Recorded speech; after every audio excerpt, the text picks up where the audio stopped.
So hi! Welcome and welcome back to my YouTube channel, and for today's tutorial, ituturo ko sa inyo kung paano nga ba mag-transfer ng BDO reward card point sa ating SMAC or Prestige card.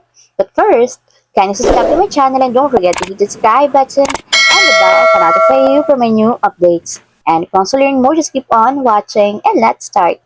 So ayan guys, for today's video, make sure na meron kayong account sa online pay or sa BDO pay. So kung wala pa guys, same lang siya sa BDO online na account. So gagamitin nyo lang yung account na yon para makapag-login kayo sa BDO pay. So dun tayo guys sa BDO pay, magta-transfer ng points from reward cards to SMAC or SM Advantage card. So open ko lang guys yung aking BDO pay. Login nyo lang guys yung inyong account. And then, pagka-open guys ng inyong BDO Pay, so pumunta lang tayo dito sa section ng BDO Reward Card. So, yung akin guys is yung Emerald, which is yung green reward. So, kung makikita nyo guys, i-view natin yung points kung ilan yung meron ako dito sa aking reward cards. So, meron akong 101. So, ibig sabihin, 101 points yung pwede kong i-transfer sa aking SM Advantage card or sa SMAC card. So, para ma-transfer guys, so kung kita nyo, merong nakalagay dito sa baba na transfer points. So, tatap lang natin yung transfer points. And ayan guys, i-scroll up lang natin.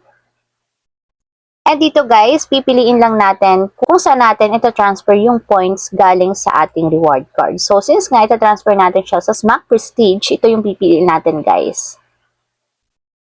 So, dito natin i-transfer yung points natin galing sa BDO reward. So, lagay nyo lang guys dito yung 16-digit SMAC number. So, makikita nyo yan guys sa card ninyo ng Advantage or SM Advantage card. So, sa likod lang guys ng card, so yun yung 16-digit number. So, ayan guys, pagkalagay ng 11-digit number, so ilalagay nyo naman dito kung ilang point ang gusto nyong i-transfer. So, meron akong 101 points. So, ang i-transfer ko lang guys is, for example, 50 points.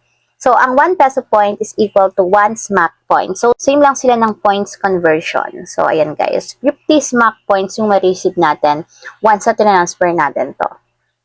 So, ayan guys, pag ilagay ng 16-digit number and then yung points kung magkano yung transfer nyo, tap na natin yung transfer points.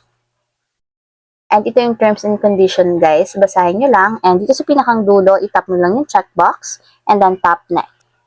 So, scroll up lang natin ulit guys. And then, confirm. So, nakalagay dito is, ang processing and crediting of SMAC points will be 7 to 10 banking days from the date of transfer. So, dito guys is hindi agad magre-reflect yung transfer natin na points since nga kailangan natin mag-antay ng 7 to 10 banking days.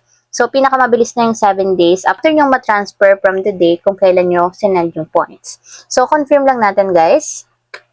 And ayan, transaction is being processed. So, magwe-wait lang tayo guys. Mag-notif naman sila or magsisend ng text message once na nag-reflect na yung points sa ating SM Advantage card or sa ating SM Prestige card.